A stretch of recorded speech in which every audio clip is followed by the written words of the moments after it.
Do I need to take on ascetic practices in order to grow spiritually? And let's define what it means to deliberately take on ascetic practices. Ascetic practices mean limiting oneself in some way, for the sake of something, because very often a lot of people deliberately engage in ascetic practices. It can't be like that. These are some kind of, agreements. Through reasoning, I won't, for example, do something like maybe drink, smoke,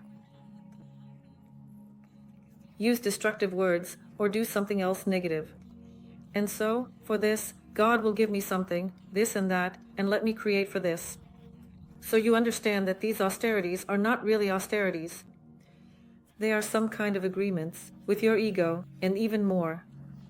When people know about these, let's say, your capabilities, sketches, and you say, no, I don't eat there because I'm in a sketch. That's not a sketch, dear ones, because it's very individual and it's an internal state. You feel it, you rise to the Creator, you feel, that you don't need to do anything.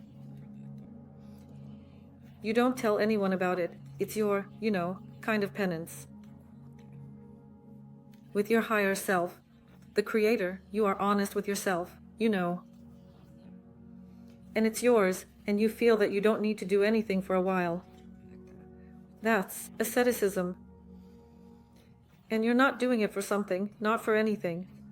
It's just your penance, believe me, my dear ones. Even a person who seems to live well, wonderfully, and considers themselves good, they have a lot. They actually do a lot of negative things, my dear ones. And there is always something to work on. But I'm not a supporter of any special types of asceticism, when it was quite common, and even there, women would tell stories. Once they went, they were told everything there, be in asceticism, abstain from this, from that, from that. That is, they were all assigned a certain type of asceticism. It's a different matter, of course, when it's a master, a guide. Also a guide, like with God, when it comes directly from me. This happened during practice, for example, when a person couldn't part with a status or forgive a deceased parent. So it's all very individual, and it just came to me, like it came directly, for a person to ask for forgiveness from their father for 40 or 30 days or something like that. It's very individual, asceticism. After all, the union with the Creator is a very great mystery. This is asceticism according to my dear sunshine. Everything else, no.